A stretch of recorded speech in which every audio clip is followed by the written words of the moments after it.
Welcome to Ben Nevada's podcast with your host, Ben Nevadas.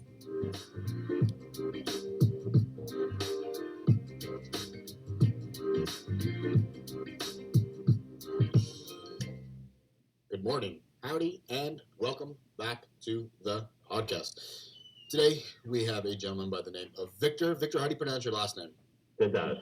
Dedaj. Victor is very focused on making health part of our lifestyle, and he would not be very happy with me eating some Wingstop here.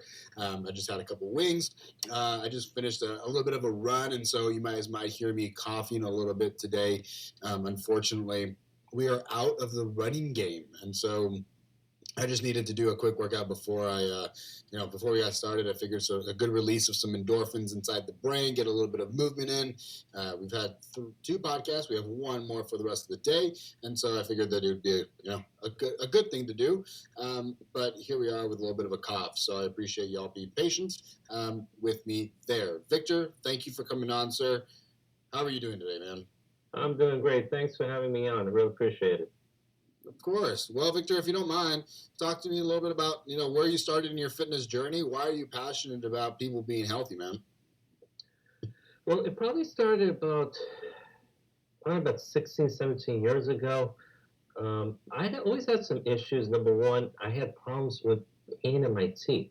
Now, they say the health of your teeth determines the health of your body. And I didn't realize at the time until I read a couple of books about the fact that many people are not healthy because they eat a lot of, junk food. They don't have enough vitamins and minerals. And, and from that, I started my journey into getting better health. So I started exercising more, started eating better foods, and started supplementing with vitamins and minerals. And one thing I noticed was not only was I feeling better, but the pain in my teeth disappeared. Like I stopped, I had cavities pulled, I had root canals done. I've not had any problems or pain in my teeth for the past 15 years. So I could definitely tell you when you get your health going, your teeth will do a lot better. So I have a lot less pain, I have a lot more energy, I sleep better. And so I could definitely tell you from that point on, I've just been following health closely. And I just realized that the big reason people are not getting healthy is a lot is because they don't know what to do to become healthy. Certain things, yeah, you eat less junk food, you exercise more. But there's a lot more to it. Most people are vitamin and mineral deficient, which we can probably talk about a little bit more, and that can cause a whole range of health issues. And I'm really passionate about helping people get healthier. That's cool, man. Well, I mean, the teeth, really.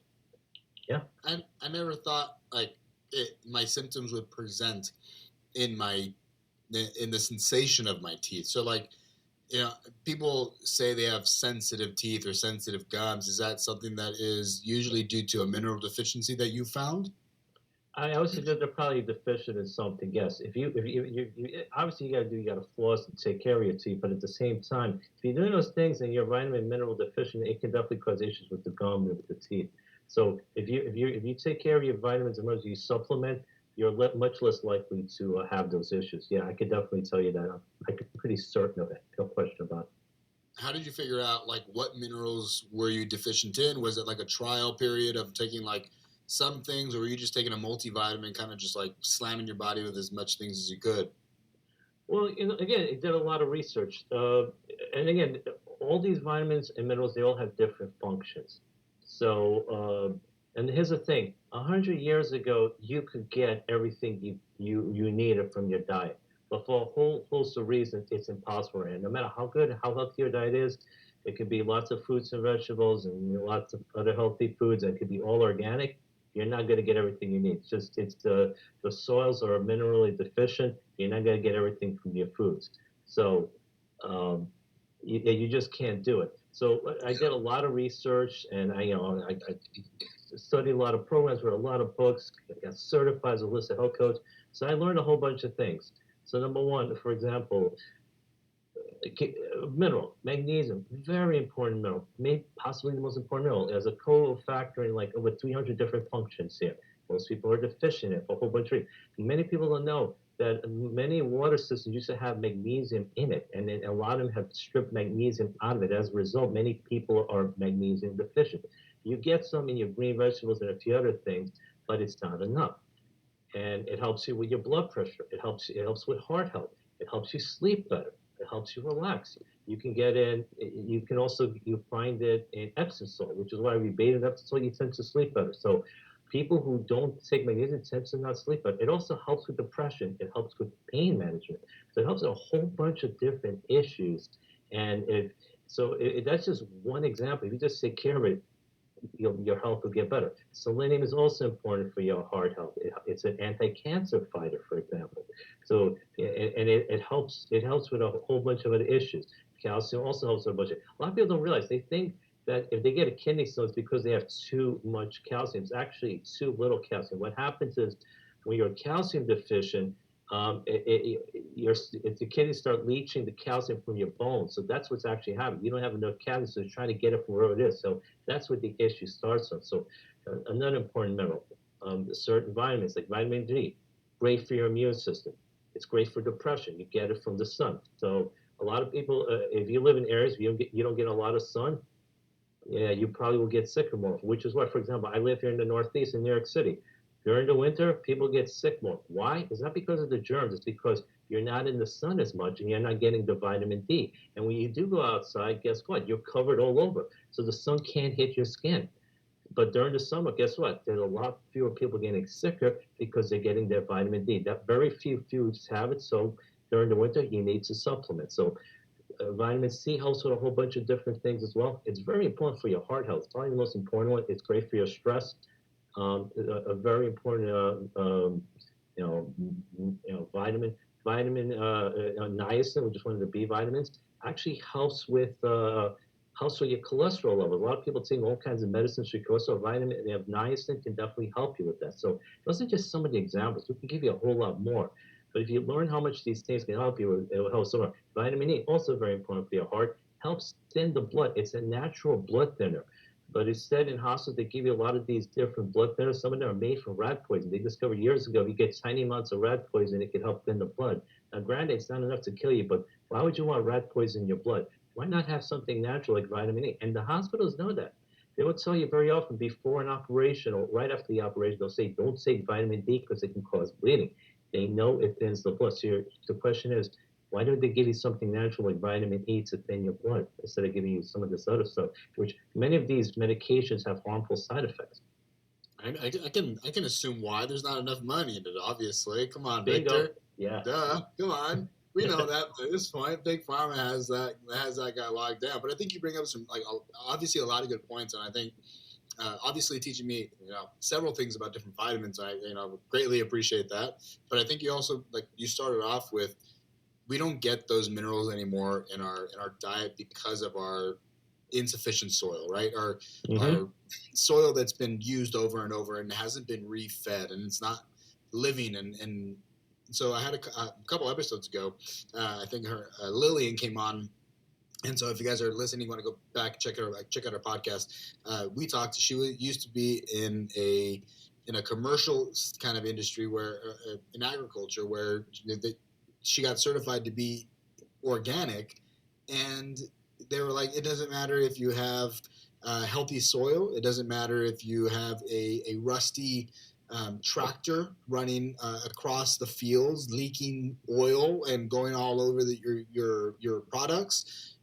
Doesn't matter. Like, you can use anything you really pretty much want. There's certain limitations, but you don't really have to tend to the soil and to the food and give it the love that it really needs. So long as you're producing a large amount of stuff for whatever market you're selling to. And it was a little bit disappointing because we pay so much more. I think people, they see organic and they're like, oh well, I'm getting a better quality item here. And maybe, but there's also these natural pest repellents that they already have that they don't really need to be added towards, and we're getting in all these chemicals, but they're also not taking care of the food itself. So then how much am I really getting, and how it's been transported from this place over here, and so I'm the heat is degraded the quality of the nutrition that I'm actually receiving.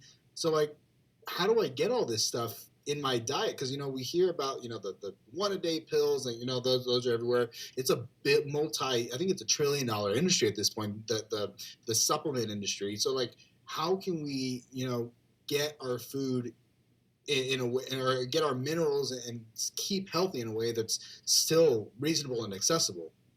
Yeah. And a big part of it is also what's been done to a lot of the foods. They become processed, and what happens with a lot of processed foods is number one, um, before they process in the old days, in a lot of these foods, there used to be a lot more potassium and a lot less salt. But when they process it, they reversed it. So now a lot of these processed foods have a lot more salt and a lot less potassium. Potassium is also another very important mineral, which will also help with your blood pressure. Magnesium and potassium are extremely important for keeping your blood pressure in check. It's very important for your heart. And not only that, a lot of these processed foods stripped out a lot of the magnesium, which is another reason why people are magnesium deficient. And they add a lot of sugar as well. Sugar is one of the most harmful substances for your health. It's a big cause of diabetes. It's a big cause of the weight gain in this country. And unfortunately, for much of the last 50 years, doctors have been prescribing a high carb, low fat diet, which is extremely dangerous. You need to do the opposite. You need to get more fat, less carbs, more protein. The lower the carbs, the better.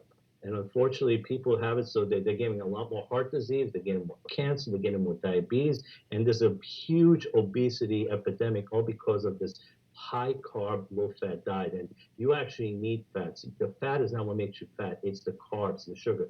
And all you need to do is look at what farmers do. When they want to fatten up the animals, they give them carbs, they give them grains and corn.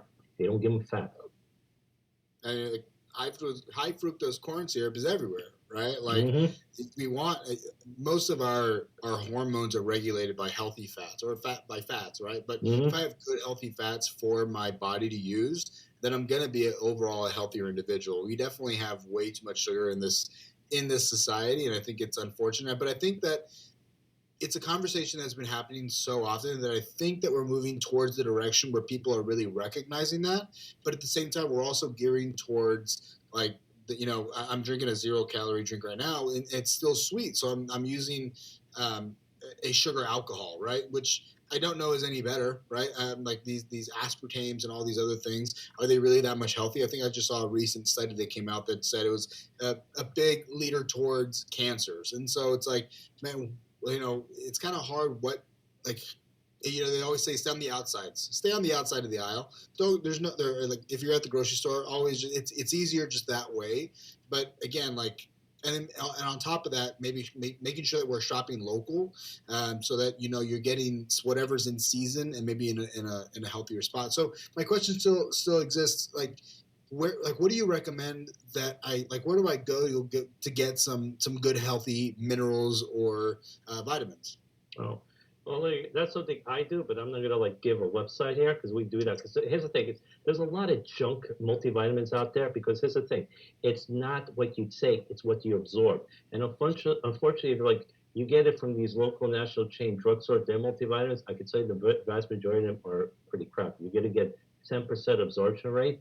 You want something like that's 80% and above. So that's whether it's a mineral powder or multivitamin. I definitely would just stay away from most of those things. So there are definitely good ones there. There are probably some good ones on Amazon. I would just say take a look at the ratings, and if it's 5 ratings, I would just say stay away from it. But if like 400 people are rating and it has like a rating of over 4, it's probably pretty good. So if you're looking for a decent blend, I mean, I have my own, but I'm not gonna uh, talk about. But you could definitely look at this stuff out there. There are probably health stores in your neighborhood in various different cities, so you can go check it out there and see if they have a good reputation. So, maybe you have friends who go there have gotten good results from it. So you could definitely do some research there. There's definitely stuff out there that's available. So you just have to look at it and do the research. I would say in general, um, it's better most of the time to take powdered or liquid form. It tends to absorb better than a pill form, especially with multivitamin.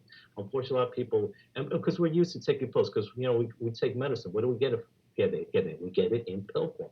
So so you can get multivitamin in pill form too, but the absorption will not be as good as in a powdered form or in a liquid form. So I would just say whatever you get, try to get in that kind of form because it's going to absorb better, and you're going to get. Again, it's not what you take; it's what you absorb. And just like with processed foods, it's not what's in the food; it's what's been done to the food. That's the problem with processed foods; it causes so much damage. So you got to make sure you're getting something that's highly absorbable. I think you bring up that. I mean, that's a beautiful point, and I love that saying. It's not what you take; it's what you absorb. Because you can take I think you can take magnesium on its own, but if you take it with calcium, then you increase your absorption rate by quite a bit. Especially if you add it with zinc, then you have this like beautiful trifecta that really does allow for a better uptake. I've taken, right now I'm taking the one a day, the big national brand, the one a day men's. But I've also taken some Garden of Life. Mm-hmm. I like their stuff. It seems to be pretty Mm-hmm. high quality. So what are some things like if I'm on Amazon, what do I like? I think you should plug and promote like what your brand is, because if you do really have a quality product out there, people are gonna like hopefully find it. And I want my listeners to have good products. Like I Yeah. want people, the audience, to be able to find something that's good and not have to do the research. I think that's part of the reason that we do this. It's like we've done the research, we've done the work. Like let's make it easier for our population to get educated, so that they're not having to spend even more time on top of whatever they're doing on their day job or on their side gigs or all that other stuff. So maybe your brand, maybe a couple other brands that you might know. Yeah. Yeah, Garden Life is actually pretty good. I will agree with you on that. Healthy Origins is pretty good, like the vitamin D and some of the other ones, supplements that they have. So you can look that up on Amazon. And there are probably a couple more I'm forgetting about offhand. But I would just say go check it out and just look at the reviews. So there's a lot of good reviews you can definitely go. But yeah, the brand you mentioned, Healthy Origins, there's a couple of good ones I definitely recommend. NutriCross has some good brands. Not all of them are great, but they have some good stuff there too. You want to look at some of that for some supplements. Um, I represent a health company called Longevity. Just so people know, um, don't get it on Amazon because those people are actually selling it there illegally. And they actually do not allow, the company does not allow people to sell on Amazon. You have to go through one of their distributors. So people, they can reach out to me if they're interested in it. We've been around 26 years, and we greatly believe in our products. We think they're high-end quality products. But yeah, but that's what we do. But definitely, I would just say do the research on Amazon because you could just anything above 4, and if it's got at least a couple hundred reviews, look at it. And also look at the more recent reviews because sometimes it may have had a lot of good reviews, but then sometimes the product changed in the last 6 months. So maybe the last 6 months the reviews aren't that great. They'll say something changed. It's not what it used to be. So also look at a lot of the recent reviews. So that's something I definitely would pay a lot of attention to. So what are some other minerals that you get, like you need, or other vitamins? Like I know I got a test done from an office at one point to make sure that everything was, just I was overall like not just healthy, but like my wellness was up to a high standard. And I found out that I was low in glutathione. And so I think it was Thorn was the company that they recommended, and I really enjoyed that product. It seemed very clean. I took it for a while, and then I stopped. And that was for stress. And then they mentioned some other things. So if you could talk about that, I'd really appreciate it. But also, Yeah. like, what are some guarantees for people, or how you recommend them kind of figure out what they need? Yeah. Well, glutathione is your master antioxidant. And what happens is as you get older, your body tends to make less of it. So there's something called NAC, N-acetylcysteine, which is really great for your immune system. It helps with your liver. It actually has been shown to help people fighting COVID as well, uh, which is why the FDA wasn't too crazy about it. But that's a conversation for another time. So that can definitely help you out. Actually, you also mentioned fructose earlier on, and that actually will affect your liver. So, see, glucose can be absorbed throughout the body. Fructose can only be absorbed in the liver. And if you get too much fructose, it does a lot of damage to your liver. Your liver can only handle so many toxins. That's the thing. The liver will take care of a lot of toxins, but if you overload with too many toxins, that's what it gets overdone. That's why a lot of people have something called a fatty liver, and they're not even aware of it. So yeah, so NAC is definitely a great. It will help you build up your glutathione. And again, another thing that'll help you, and I mentioned selenium before. It's definitely it's a great antioxidant. But again, a lot of levels go down as you get older. Unfortunately, glutathione is one of them. So NAC, I think, is a great thing for help increasing glutathione. You can also buy glutathione supplements. You can get those on Amazon, eBay, Walmart, etc. Another thing people lose, people don't realize this. A lot of people have acid reflux, GERD, and all that stuff. They think it's because it's too much acid. It's actually the exact opposite. You have acid reflux because you have too little stomach acid. And what do people do? They'll take baking soda or medicines like famotidine and other stuff, which will help reduce the stomach acid, and they'll feel relief. But the problem is, it causes all kinds of health issues. It destroys your gut. You can't absorb nutrients as well. So this usually happens again around the age of 35, because most people do not get acid reflux when they're 20. When I talk to them, you're 45. Okay, so did you have acid reflux 15 years ago? No, because they're losing the stomach acid. And what happens is, when it fights up, it can't fight off the bad bacteria, and a lot of times the bad bacteria is what's causing that acid reflux. What you need to do is take more acid. So you could take apple cider vinegar tablets, because it has acetic acid. I take 4 a day, and I don't have any issues with acid reflux. So there's a whole bunch of other things. You take some sort of acid, and you won't have those problems. Unfortunately, there's certain things that happen when you get older. That doesn't mean you're destined to die young, but because you can supplement with some of these things. So a lot of the B complex vitamins, definitely helps you with your health, helps with your brain health. Vitamin A helps with a whole bunch of things. It also helps with acne. So does zinc. Zinc, again, very important mineral, very important for your immune system. You mentioned that before. When COVID came out, like the zinc was flying off off the shelves. One of the things they're recommending, hydroxychloroquine, one of the reasons it worked was because it was taken together with zinc. So zinc is one of the master immune minerals. Definitely, especially during the winter, take lots of zinc. So, and you mentioned calcium, magnesium. They actually have to work together. And one of the problems people have is, as great as calcium it is, but if you take too much of it, but don't take enough magnesium, it causes what's called calcification. It builds up too much, and it causes hardening of the arteries. See, what calcium is, it's a muscle constrictor. So if you want to fold your hands, like that, you need calcium. But if you're going to open up your hands, you take magnesium, because magnesium is a muscle relaxant. It offsets calcium. So unfortunately, they recommend either a 1-to-1 or 2-to-1 ratio of calcium to magnesium. And a lot of people, they have ratios of calcium to magnesium of 10-to-1 or 15-to-1. So they're having a whole bunch of health problems. Too much calcium without enough magnesium causes a whole lot of health issues, which is why it's important to get enough magnesium, because they offset you. They need to work together. And unfortunately, too many people have way too much calcium. They'll eat a lot of cheese, cottage cheese, and yellow cheese, and all that stuff, but they're not getting enough of them. So you definitely need to take those two together. So, and unfortunately, a lot of the recommended allowances, the RDA, the ridiculous daily allowance, is way too small. They recommend, I think, like 60 milligrams of vitamin C. Here's the thing: a lot of people don't notice vitamin C is made by almost every animal except for human beings, some primates, and guinea pigs. Every other animal can make vitamin C, and it's a stress vitamin. So when the animal gets stressed, it creates more vitamin C. We, for some reason, cannot. So when we get stressed, we get depleted of our vitamin C. So we need to get a lot more vitamin C. I would recommend probably at least 8,000 milligrams every single day. So that'd be about at least 15 times what they recommend. And unfortunately, they recommend way too low. Vitamin D, I think they recommend 400 to 600 international units. I recommend at the minimum 2,000 international units. I take 5,000 myself, but I'd say at the very minimum, take 2,000, which is 5 times what they recommend, because it's very important for your immune system. That is a significant difference. Mm-hmm. It seems that that tends to be a trend with the RDAs, that they're so behind, or maybe like in the idea of working in a lab, that could it work? Does it do its job? Yes, but then, like, let's look at the bigger picture and see what are these humans doing and how are they operating, and maybe like you said, like if you have a stressful job, maybe if I'm a CEO of a company, maybe I want a little bit more vitamin C in my life, like that's or magnesium, because it's hard for me to sleep at night.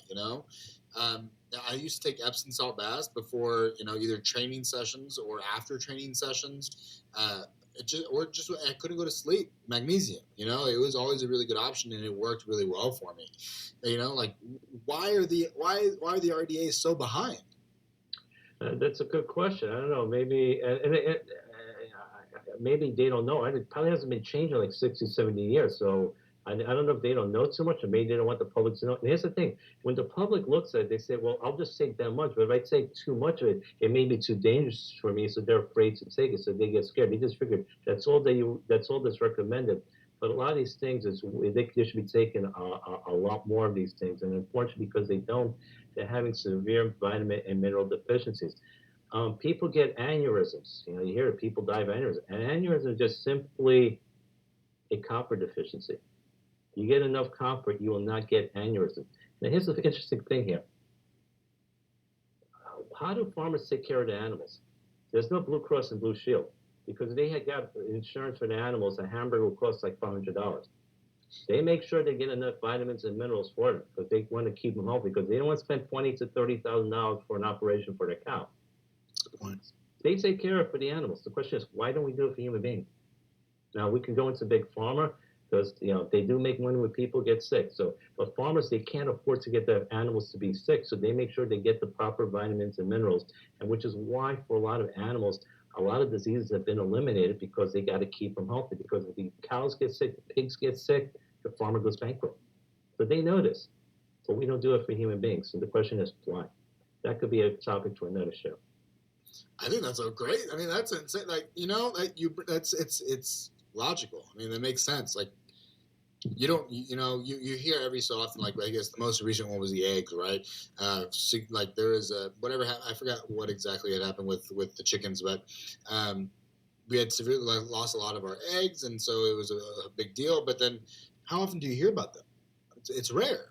Like they really do take very good care of they do their best of trying to take care of the diseases inside of the animal because ultimately it goes to us, and that's not a fun liability, right? And so they're giving them all the nutrition, they give them the best food, and maybe it's not the best tasting food, but I mean, they don't care. It's like it's the most nutritious thing for that animal in that moment for the goals of the animal. Yeah, and that was the problem with a lot of baby formulas. Back in the '90s, we were probably getting 12 vitamins and minerals. Now they've added more, so it's gotten better. Like the animals are getting 40, we were getting 12, and they were wondering why babies were dying of these diseases. I mean, a big cause of sudden infant death syndrome was a lack of selenium. Because the babies are dropping dead. Now that he added that and some other minerals, guess what? You're getting a lot fewer cases of sudden infant death syndrome. A lot of this is vitamin and mineral deficiency. If you give people the proper nutrition, you will eliminate a lot of the sickness. I mean, we still have pollution and stuff like that. That's going to cause issues. But you can eliminate a lot of health issues if you give people the proper nutrition.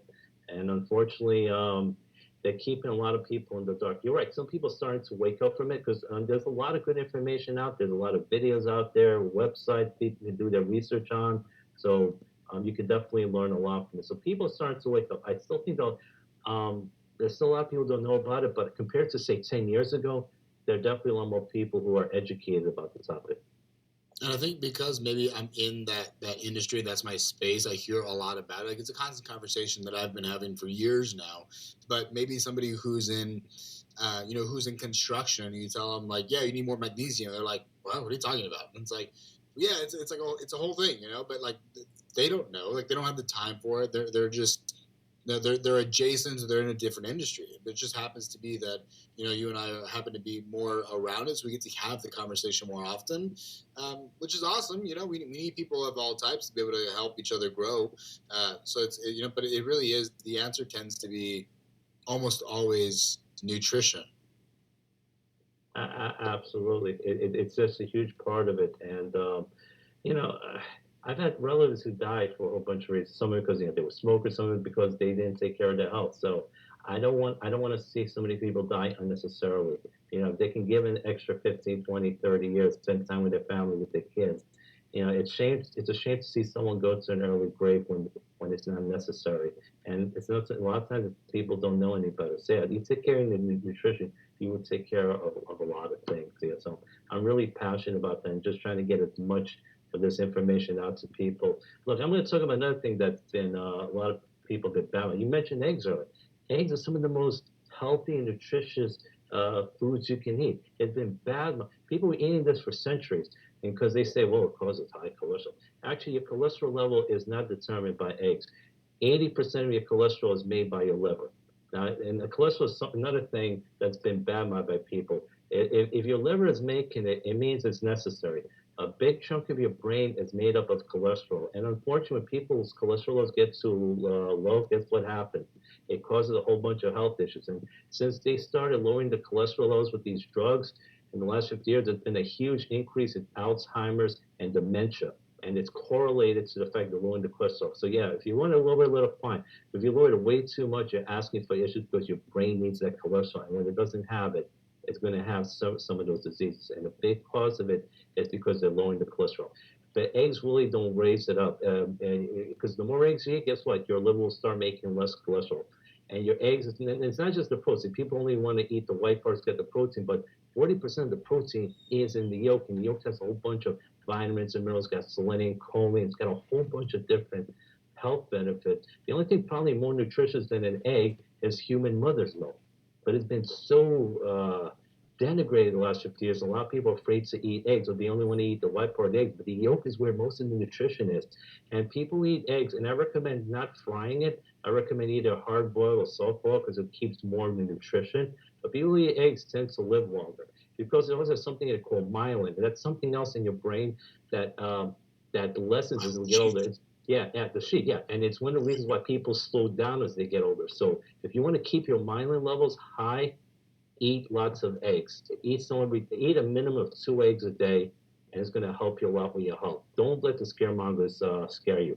Eat those eggs, because I'll tell you, people who eat eggs a lot tend to live long. Eggs is one, and then another one is going to be salt. Salt, I think, is like it is demonized so hard, but it's like we need salt. You know, like it's like, oh, Yeah. salt is raising my blood pressure, and it's like, I don't know that that's the thing that's raising your blood pressure. What do you know about like salt's influence on the body? Yeah, it's a necessary nutrient, and there are people in Japan that eat high levels of salt that don't have these high blood pressures. It's actually the thing that actually raises your blood pressure more, and probably because of the insulin resistance it causes, is actually sugar. You should be more concerned about sugar affecting your heart and your blood pressure than with salt. And there's some doctors that talked about it. Dr. Robert Lustig had an interview with Dr. Mark Hyman. He talked about it. And Robert Lustig wrote a great book about the dangers of sugar. Sugar is actually probably more harmful to your blood pressure than salt. I wouldn't worry too much about your salt. And yeah, it's been demonized a little way too much. I would just say be concerned about limiting your sugar because it's not a necessary nutrient. There's certain carbs that are fine, like vegetable carbs are good. Fiber is good because it doesn't raise your blood sugar level. So you want to look at net carbs, for example. So if total carbs are 13 and the fiber is 4, so that means your net carbs is 13 minus 4, which is 9. That's your net carb. Because fiber is the one carb that will not raise your blood sugar level. So fiber is something also extremely important, and a lot of people also deficient in fiber. So make sure you get enough fiber, and try to make sure the food's got both kinds, the soluble and the insoluble fiber. So if it has both, it's generally better. Do you work with clients one on one, or are you working more in like a larger body of individuals? Primarily one-on-one. And so, how are you? Are you having people get blood work done to kind of make sure like you're prescribing the right vitamins? No, what I do is I have them do a free health evaluation. They fill out a bunch of questions, and we look at 4 main areas. One is the hard tissue, which is like the bones and the joints. The next is the soft tissues, like the eyes, the skin, the organs. And then we do the digestion, which is related to your digestion, your gut.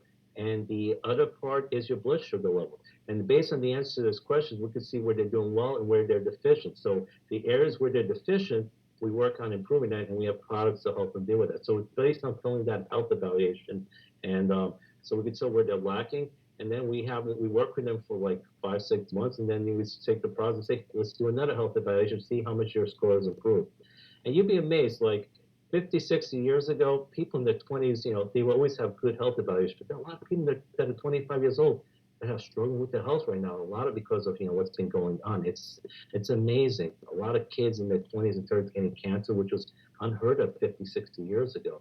But that's the way we do it. And then, I mentioned the gut. That's something also very important because 70% of your immune system is in your gut. And for a whole bunch of reasons, you mentioned the sugars, the fake sugars, they will all affect your gut health. And antibiotics, you take way too many antibiotics because not only it kills a lot of the good bacteria which is in your gut. And if people worry about feeling better, guess what? 80% of your serotonin is actually in your gut, not in your brain. So they've been focusing on the wrong area for the last 70, 80 years. The antidepressants, all that stuff, which a lot of antidepressants really don't work any better than a placebo, but they're targeting the wrong area. They're targeting the brain. They should be targeting the gut. If you take care of your gut health, you're much more likely to feel less depressed. So, because that's where most of your serotonin is.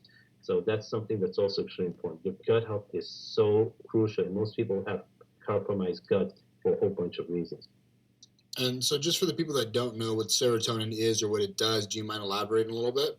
Well, again, it's this hormone that really helps you with your mood. It helps you feel better. So, and when you're deficient in it, you tend to feel more depressed. You feel lousy. You just don't feel as good. And a lot of people are, so they'll recommend these medications, which is supposed to help increase it, but it's only maybe up to 20% of it is in your brain. So instead of taking these medications, very often which have very bad side effects, you should just focus on taking care of your gut, which will help increase that hormone that will help you feel better. And if you take care of your gut, it'll raise the level, and people tend to feel it. Actually, and magnesium too will help you feel better because people with deficient, it helps with headaches, it helps you feel less depressed. And some people, there have been some studies that seems to be linking postpartum depression to magnesium deficiency because when a woman gives birth to a baby, it's obviously painful and it's very stressful.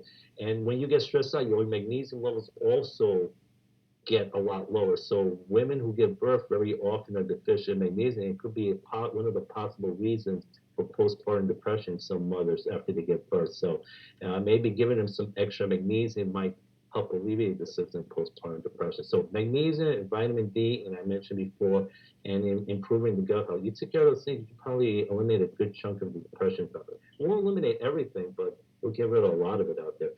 Be out in the sun. But you ever notice when you're out in the sun, you feel a lot better because you're getting the vitamin D? I started taking some probiotics here recently. I will go on and off every once in a while. Start taking them, stop, and sometimes I do.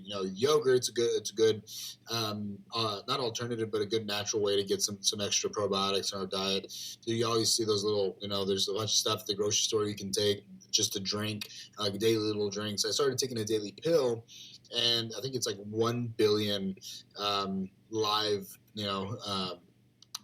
live cells. And so I've enjoyed that, but sometimes I think there's times where we don't necessarily feel that effect on the immediate. And so I think that in a society where we appreciate that immediate satisfaction, we're like, but Victor, like, I don't feel any different yet, man. What are you talking about?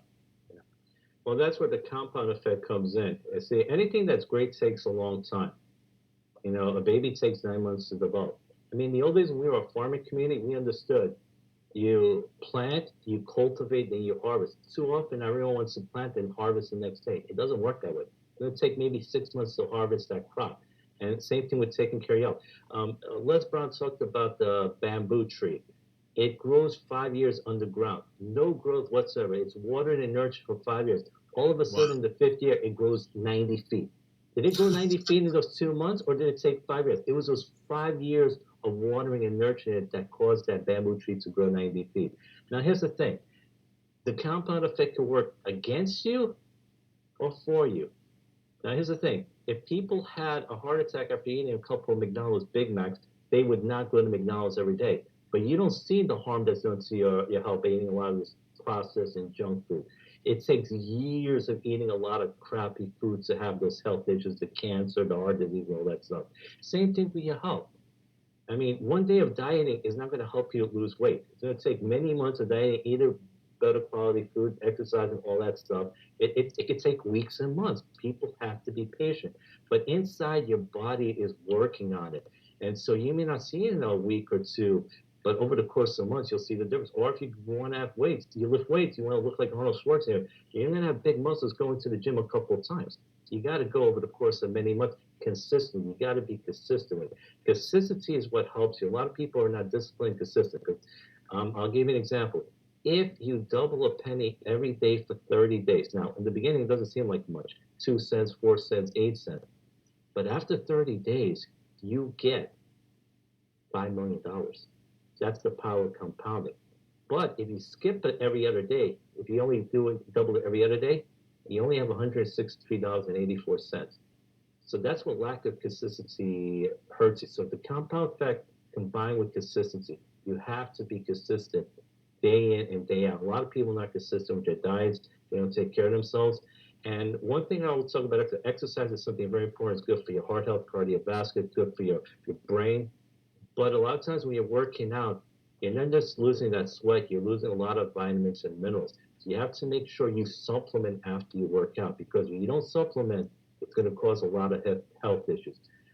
Exercise without supplementation is called suicide. That's why you might see a high school quarterback, they say he was in great health for some reason, he just dropped dead on the field because most likely he was probably working out, but he never supplemented because he was doing a lot of sweating, but he was sweating out all that nutrient. You have to replenish the nutrients after a good workout. So definitely keep that in mind. Again, exercise has a lot of benefits, but make sure you supplement when you're done. I think I think after, we always talk about like post meals or post workout meals and how important they are and what they should be. I think that maybe like I think some good ones are. I mean, we know our macronutrients, right? We need. I know I need a good, usually a pretty high GI carbohydrate to boost insulin a little bit because insulin is my most anabolic hormone in the body. I want to stop the degradation of my tissue, right? So if I associate that with another low glycemic load or like low glycemic index carbohydrate and complex ideally, and then link that with a protein, then I give my cells the ability to open up, absorb the proteins, absorb the fats, and absorb the minerals that are coming along with Mm-hmm. those foods, and then not having such a jump in that insulin and then all the way back down, or that blood sugar and then all the way down, and then having that crash. So just making sure but my meal afterwards is definitely well balanced. What kind of meals do you suggest having after working out? Yeah, so but what you just recommended makes sense. And here's the thing: when you're eating your meals, eat the carbs last. And they're much less likely to raise your blood sugar if you eat them last rather than eat them first. A lot of times we eat them first. And so if you tend to eat them last, you eat like the proteins and the fat first, probably eat the proteins first and the fats. Your blood sugar level, your glycemic index won't go up as fast. So I recommend eating that. And when you wake up in the morning, traditionally, what do people eat? They eat meats, they eat bacon, they eat eggs. But what do we eat now? A bagel We with some eat lox. yeah, bagels, cereal. We eat a lot of carbs, but actually, the thing you lose most when you fall asleep are protein. So you should have some protein in the morning. The other things you lose the most when you fall asleep. Another thing, yeah, and again, some of the other things have changed over the years. Unfortunately, the modern wheat that we have today it's a lot different from the weed that we had before, the last 60 years, because they get a lot more, a lot more production out of it. But it causes a whole bunch of health issues. It tends to raise your glycemic index up there a lot. It raises the form of gluten that it gives out is much worse. And gluten is another big problem. I recommend the book Brain by Dr. Richard Perlmutter, which talks about the issue not only with sugar but with gluten. And it seems like the gluten with the traditional wheat did not affect the health as much, but the new gluten that comes from the modern wheat causes a whole bunch of health issues. And it probably, for those that are dealing with diabetes, it's not just probably lowering your blood sugar, but you probably want to lower your gluten or maybe even get rid of it. So gluten causes a whole bunch of issues as well, primarily for what comes from the modern wheat. So it all causes irritable bowel syndromes, and it seems to make people put on more weight, whereas the traditional wheat did not do as much. Unfortunately, 90 to 95% of the places that sell the wheat are selling the modern wheat. You can still get the original wheat. You have forms like einkorn, which I recommend. If you look at the nutritional level, the original wheat tends to have a lot more nutrition than the modern wheat does. It just seems like our environment is not necessarily fit for our success. No, it isn't. Unfortunately, there's a marriage between big food and big pharma. Big food makes a lot of these foods that are stripped of nutrients, and a lot of these foods are also highly addictive. And like you said, stay out of the middle aisles. But you know what a lot of these supermarkets do? They'll change where the foods are, so then you have to go moving around to find where you're looking. So normally people go, I gotta go this aisle, I know what I want, then I leave. They know you're doing that, so what they do, they mix up the aisles. So like, okay, I gotta go to the middle aisle now. And then you look at these things you would never buy. That's why they change the aisles all the time because they want to make sure you're shopping all around the store. But unfortunately, a lot of these foods, again, they have there's a lot of junk in it. Some of them are genetically modified. There's a lot of sugar in it, a lot of processed. They take in a lot of nutrients. They get sick, and that's where big pharma comes in. Big pharma makes lots of money when you get sick. They don't make money when you're healthy. So they put you on these medicines very often. You have to take it for the rest of your life. But not only do they have a lot of bad side effects, the other thing is some of these meds have fluoride in their in the medicines. The fluoride is a toxin. Despite what they tell you, it's not healthy for you. It's a toxin. It does damage to your brain, and a lot of these medicines have fluoride in it. But they also drain you of a lot of your nutrients like magnesium, the CoQ10, like statins will drain you of CoQ10, so that causes a whole bunch of health issues as well. So that's why people who are on these medicines for 20, 30 years, they don't get better. They're getting worse because not just the side effects, but they're being drained of the nutrients because they've been taking them for 20, 30 years, and these medicines will drain you of a lot of these nutrients which your body needs. So you actually have to take even more of it to offset what's lost by the medicine. I wish I knew more about fluoride, and it's definitely something that I should read more about. I don't know if you know the brand Berkey. I have a Berkey filter in my Mm-hmm. house, and on the very top I have the charcoal filters, and on the bottom part I have my fluoride filters. And part of me is I want nice clean water, and then I want my and so I did it so that I could have good tasting water because the water sometimes from the tap does not taste good, and so this way I kind of know what I'm getting, and instead of a Brita filter that it has a high rate of turnover, the Berkey was just a little bit better of a filter overall. So do you recommend filtering your water? Oh, absolutely. Because unfortunately, most systems there, it'll have fluoride and chlorine, which are toxins. So I definitely recommend it. And Berkeley is definitely one of the better ones out there. So you got a good water filter. Um, Most of Western Europe has banned fluoride from the water. I think Israel's banned. I think Japan is banned, and a number of other countries. So I think a few cities here in the U.S. have as well. But yeah, that's telling because if you look at the people in Western Europe, they have better quality food, they have less junk. They have certain toxins that are not allowed to be used in their foods. They generally don't use high fructose corn syrup in their sodas. There's no fluoride, and they tend to live, I don't know, 5 to 7 years longer than the average American does. And they use butter instead of margarine. Butter is another fat that's been unfortunately badly attacked, which actually is a good fat. And it turns out margarine is the food that's really bad for your health, not butter. Butter is good. Yeah, but margarine I think is definitely not okay. Just have the natural stuff. Have have the butter is definitely a better call. It definitely seems that I was gonna say it's more about the profit than it is about the quality of the health of our people. And I think that I don't know. Just I thought that America was supposed to be this place that was just like good for the people, good for people, good for all of us, and it ends up being like no. At the end of the day, what can I how can I market so that it sells well, not so that I can provide a good quality product to my people and make sure that they're healthy, but also having a good experience. I want to create a good product that tastes good and is good for my people. Like I can do all that, I thought, and not just put a bunch of junk in something and then like it's just for the flavor or just for the textures. It's like it's truly nutritious as well. That it seems like that's kind of been lost, and it really is just for profit. Yeah, and this thing started in the early part of the 20th century because in the early 20th century there were a lot of medical schools, there were a lot of homeopathic schools and chiropractic schools, and then the Rockefeller Foundation sponsored this report called the Flex Report. And to make a long story short, because of that report, most of the homeopathic schools closed, and they wanted to focus on medicine. And medicine in the next 20 years became the homeland of just pharmaceutical drugs.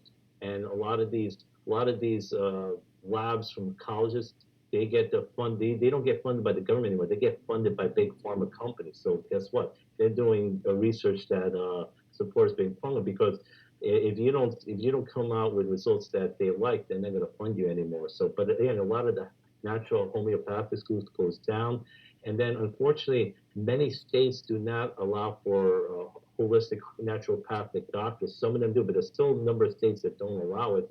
So I know I have a lot of friends. They want to find a holistic naturopathic doctor, but insurance won't cover it. So it's very expensive. They'll cover the regular doctor, which will prescribe all kinds of drugs in them. But that Flex report changed the situation out of everything. So chiropractors who do a lot of great stuff for your health. They do a lot of great. And number one, if your back is out of whack, you're gonna have a lot of health problems. So I've been going to a chiropractor for 8 years, and my health definitely improved a lot as a result of it. But they also focus on natural stuff. So they'll tell you what kind of diets they have. They do a lot of what I'm telling you. They're going to tell you the same thing. So that's why Big pharma doesn't like. They'll call them quacks. And but here's the thing: the third leading cause of death is not going to a chiropractor or homeopathic doctor. It's taking the medicine that the regular doctors tell you to take, and taking the regular appliances that they tell you. Why? Because there's a lot of bad side effects. Like the third or fourth leading cause of death in this country after cancer and heart disease. So if you're thinking that taking those things is going to help, there's a place for drugs. There's no question about it. It definitely helps in certain things. And you know what? If I get in a car accident and I break my arm and I break my leg, give me some anesthesia. I don't want to be awake when you're cutting me up. So there is a Yeah. place for it. The problem is it's the number one reason. They always go to that first. I think it should be the last resort. You should look for natural means first and then go to drugs as a backup. I like that. I like that stipulation or that note there. Definitely, there's a place for drug use, right? I mean, like there are just some people that have some stuff going on in their brains, or they have Hmm. some like I think the best example is like a type 1 diabetic.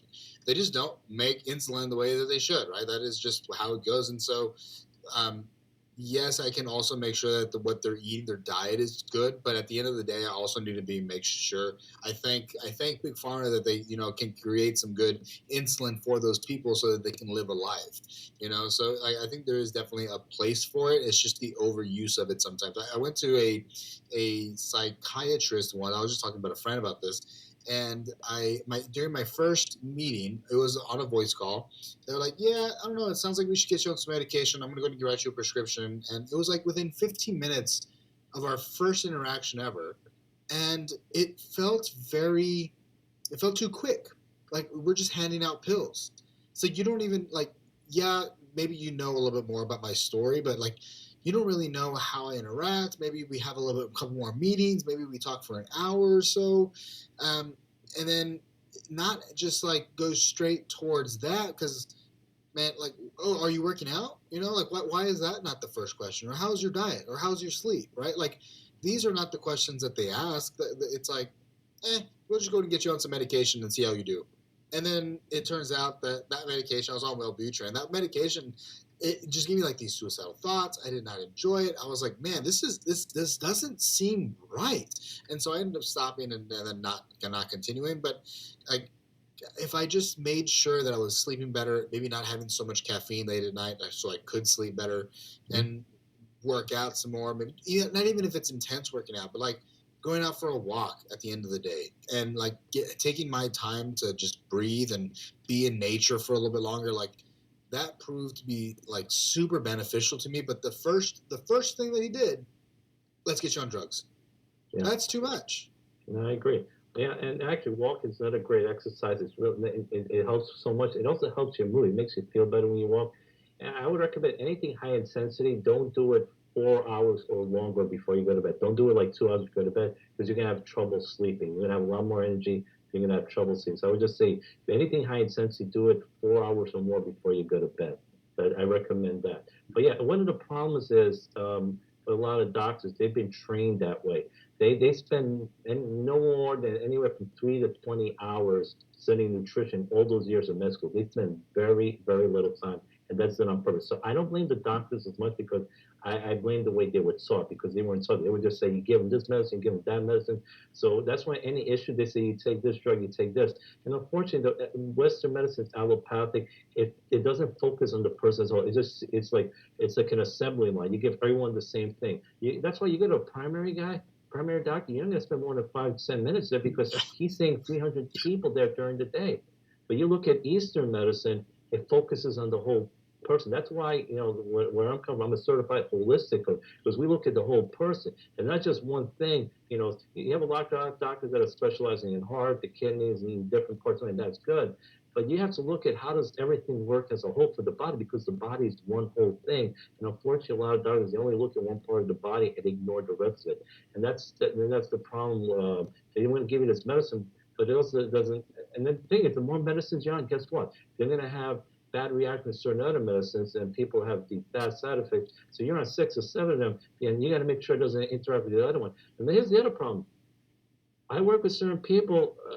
because they're on these certain medicines for their heart, they can't take certain vitamins or mineral supplements because it can affect the interaction of these drugs. So that's another downside to being on these medicines. You can't take the vitamins and minerals that you need because it could affect the interaction, so it won't work as well. So they'll say, my cardiologist told me I can't take this because it's going to affect this, and that's a darn shame because these days can get given so much help with that help. But then that's the problem. This is the way they've been taught. So yeah, the people in medical school, doctors, they know a lot about how the body works, certain things. But I can say straight out, uh, we holistic health coaches, we know a lot more about health than they do, and it's because they weren't taught how to handle it, and they're not taught about it in health. And it's a darn shame. And I have friends who are doctors who are focused on health because they study on their own outside of med school. But they tell me, they said when they were in med school, they spend like maybe 2 or 3 classes studying health. That's it. 4 years of med school, then the residency, very little health is studied, and it's a darn shame. That's why when you go to a doctor, he won't say, he will make occasionally they might say get some exercise. They say, what's your diet? What kind of foods are you eating? Are you taking these vitamins or minerals? But not many of them do it. And especially it seems like the older doctors, because they seem to be more set in their ways. Some of the younger doctors, I think they seem to be more open to looking at nutrition. So that's a hopeful sign, I think. I think it is a helpful sign. I think, it is. I was going to say, just you made a comment about chiropractors, and I think you're right. I think a lot of times they are perceived as quacks, and I think you have good and bad in every field. You have good doctors, you have bad doctors, you have good chiros, and you have bad chiros, right? Mm. But I can tell you that I've seen more chiropractors that take care of their health, like their holistic health, more than I've seen MDs. And maybe that's just coincidence. I don't know. It's not to say here or the other. It's just an observation that I've seen. I know several chiros personally, and all of them seem to constantly work out, take care of the body. They're doing exercise, they're doing stretches, they're making sure they're taking the right vitamins. Like yes, they're people don't consider them doctors. I think a lot of times because they didn't go through as much school, but at the same time they'll consider a mathematician who has a PhD a doctor, right? And so it's this like weird, it's this weird gray area where people just like are very much so demeaning of Kairos. When I think that they definitely have a basis for practicing, and they bring in a little bit more of that Eastern style medicine, which I greatly appreciate. And then we were talking about the most. I just wanted to comment on that, and then you said something. What were we talking about? Well, Going med going to school, going to yeah. younger doctors, I think is also, I think what I see as well, also a little bit more common, where we do see people having a little bit more conversation, or like to be able to sit down with me and say, hey, like what's going on, how can we solve these things, and then recommending exercise as a viable means of health, in accordance with maybe some stuff that are going on, right? If I coach clients, and so I have a client who has like a blockage of some arteries right now, and so we're gonna, yes, she's gonna go ahead and have some stuff done, but at the same time her doctor was like, but make sure you keep on working out, like make sure you still are doing the lifting, doing the exercise. And then also like my bone density athletes or clients, like that have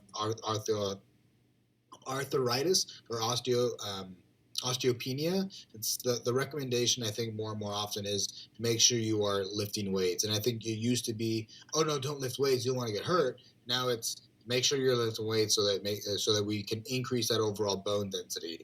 But you're right, it's ultimately the system that is teaching the individuals incorrectly, rather than just the doctors themselves. It's not their fault, it's just what's being taught. Yeah, and doctors, look, I have a lot of friends that are doctors. They go there because they want to help people. Their heart is in the right place. They want to help people. They want to get them healthy. They want to heal people. So their heart is in the right place. It's just what they're being taught. So, and I think the younger doctors are learning more about these things. Like you mentioned, some of the things they want to know. How can I help you? What should we do? So I think you take a more personalistic approach. You can do a lot more for the clients. Again, it's having that trust in your doctor is extremely important. People don't realize when the doctor feels like he's there for you, he wants to help you, he's your friend.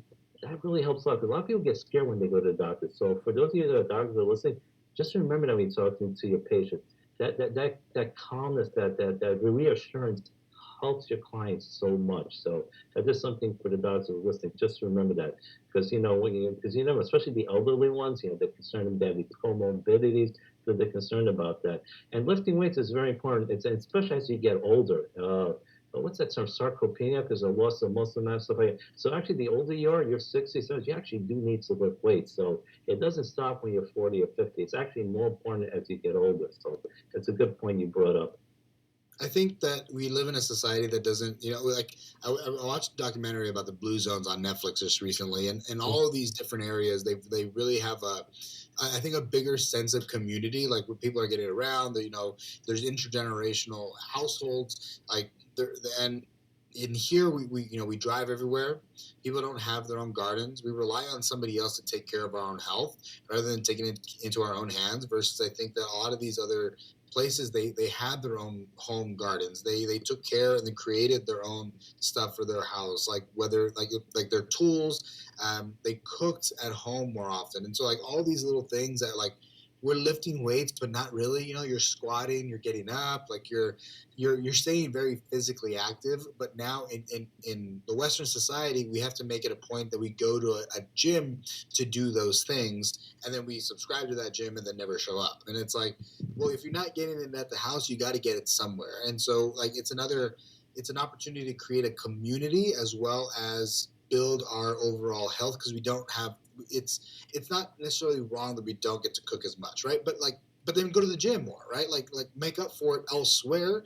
Either do one or the other. Either cook more at home and take care and do that community thing, or do it at the gym where you can find a community, do some classes, and then lift some weights. Yeah, and unfortunately, America has become an individualistic society, so it doesn't have that sense of community that a lot of other cultures have, and that's something that works to our detriment. So we should definitely try to restore some of that, have the families working together. And you're right. One of the reasons why cooking at home is so much better is like you go to a restaurant, everything is cooked in vegetable oil, which is really detrimental for your health. So they've been marketing as healthy. It is not healthy at all. Actually, one thing that was healthy that we used to use 30, 40 years ago that most people don't use anymore? Lard. Lard actually was actually relatively healthy to use. If you use coconut oil, avocado oil, just stay away from the vegetable. It's just going to cause a whole bunch of health issues. So, and every restaurant uses it because they heard, oh, it's healthy to use. So, so if you eat out 4 or 5 times a week, you're going to get a ton of vegetable, which cause a whole bunch of issues. And that's where the omega 6s come in. So we need the essential fatty acids, DFAs. That's something also very important for you. It's good for your heart health, your blood pressure, brain health, a whole bunch of other things. But we don't get enough omega 3s. So we get too much omega 6s, which are inflammatory.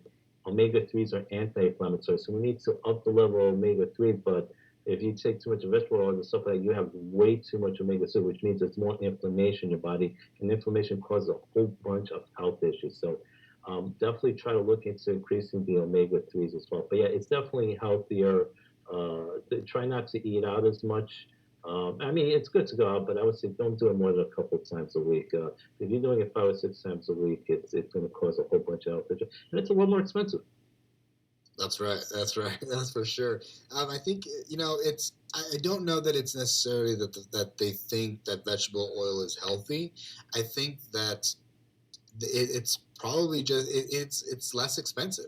I love me some good avocado oil, right?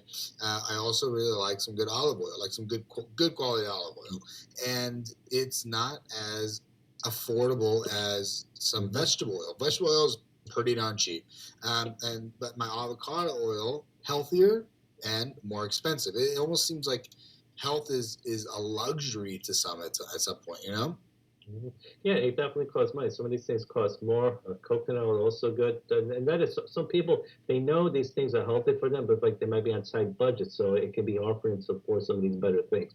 So they gotta have to do that. So I know that hopefully there can be a way. Maybe we could try to cut the cost of some of these things down, but the, the thing to keep in mind for those that like maybe the money's a little tight, but they can afford it is your health worth spending an extra $50 on some of these foods that are a little healthier because it's gonna save you from being in the hospital and having all these health issues down the road. Again, part of the issue is the compound effect. We don't see the results immediately, so we figured if we keep doing something, it affect it. It's when it's not affecting us now, but 5 or 10 years down the road, it can affect us. So the thing is, you got to ask yourself this question: how much is my health worth? Because when you get all these diseases, you get the cancer, the heart disease, you're like, maybe I should have spent that extra 20, 30, 40, 50. Some families can afford it, I can understand it. But there are some that can, but it's like, They'll spend on some other thing. They'll spend $1,000 on an iPhone. Maybe you can get a cheaper Android, save a few $100 and maybe spend that money getting some of those healthier foods. It's Because you just got to ask ultimately yourselves what's more important. Yeah. my priorities, right? Where is that individual's priorities lie? And I think a lot of times it's like, well, I want to have the new shoes. It's like, well, maybe like, do you really need the new shoes? Like, yeah, you want to look like you have new shoes or whatever. Like some of it is a status thing, but at the same time, it's like in 30 years, it doesn't matter if you would have bought those shoes or not. But what matters now is that you have cardiovascular disease, and that's the issue. Now, maybe what if you just like took care of yourself a little bit more often? And again, I think part of it is maybe you truly cannot afford it, which is a true reality. I've been there in my life where I just couldn't afford the healthier things. But what I did do was I made sure that I was working out more. Right? Mm-hmm. It was the walks, it was the runs, it was the lifting weights, those kinds of push-ups, squats right outside your door. Those kinds of things don't cost anything outside, just your space and your time. Like that. That's really about it. And so I think there's a lot of options for us to go about. Mm-hmm. It's just making sure that my priorities are in line with those things. And my vision is more long term. It's a marathon, not a sprint, right? Like cliche. No, absolutely. It's you have a long-term vision, Eric, and a lot of people don't. So, and again, I recommend get plenty of sleep. People think that unfortunately, corporate America is really championed this. They think if you're sleeping too much, you're lazy. But the studies will show you sleep 7 to 8 hours a day, you're gonna have a lot more health benefits. You're less likely to get cancer, and guess what? You're gonna be more productive. People who sleep 4 to 5 hours a day, 6 hours a day. If you do it consistently, you're no more productive than someone that's drunk. And a big cause of accidents is not drunk driving. The bigger cause is drowsy driving. You're not getting Yeah. enough sleep. So that kills a lot more people than drunk driving. And why is it that we're not focusing on that? So if you get more sleep, you're going to be healthier. You're going to be more productive. You get a lot more done. And so I've become a big proponent of sleep. And I don't think and they've done studies. Babies that sleep more, they tend to become more intelligent and they're healthier. They remember more, and you remember a lot more when you sleep. About it. The phrase "let me sleep on it." There's truth to that. If you don't get enough sleep, you're not going to remember as well. You're not going to think as well. So definitely get plenty of sleep. Yes, there are definitely things you can do to improve things. I mean, eggs are not that expensive. I mean, it went up for a while last year, but they've come down in price again. Yeah. You can get a lot of nutrition from eggs, and they're not too expensive. They're reasonably affordable for most people. So that's one item you can get. It'll get you a protein and a bunch of different nutrients. So so you can look at that. And you mentioned you're working out, exercising. There's certain things you can do even if you don't have enough money, so you can at least take care of some of the health stuff. That's right. Victor, I think this was a wonderful conversation. I mean, I really do appreciate your time. I think that these are a lot of really big points that I think people need to take home with them. And I think that this is the whole goal, right? We're trying to make a whole population, a community better, just better people. I know you talked about just the way to have success, and it kind of leaked in a little bit. And I think you're spot on. It's being consistent, and it's not just. I think the way that we see it is it can be in health, and it's very visible. If I smoke every day versus like cigarettes, and I'm gonna probably lead to cancer. Some people unfortunately will smoke one cigarette and have cancer as well, but more likely that compound effect does really make a difference, right? If I spend every single day really studying and reading about any craft that I'm in, I'm going to end up becoming a more successful individual in that craft. And so I greatly appreciate your time today. Where can people find you? Books, promote everything you got. Sure. Number one, I have a book, How You Can Become Successful. You can find that on Amazon. If you want a free health evaluation, you can just go to yourfreehealthevaluation.com. And if you want to learn more about me, you can go to victordedaj.com. And spell that last name for me. Sure. It's D as in David, E as in Eddie, D as in David, A as in Apple, J as in Jade, and it's Jaded spelled backwards. Hey, that's good. I like that. All righty. Well, I definitely appreciate your time, Victor, and thank y'all for tuning in. If you don't mind, just a piece of advice for all of us before we go away. Yeah, take care of your health. Own your health. Don't let other people own your health. Believe in yourself. And number one, you want to be successful, take 100% responsibility for your life. Too many people do not do that. They think other people, other things, other circumstances are responsible. You take 100% responsibility for your life, you'll become more solution oriented. You'll get a lot more done, and you'll be a lot more successful. I love it. Thank you. Thank y'all for tuning in. Thank you. Have a good night.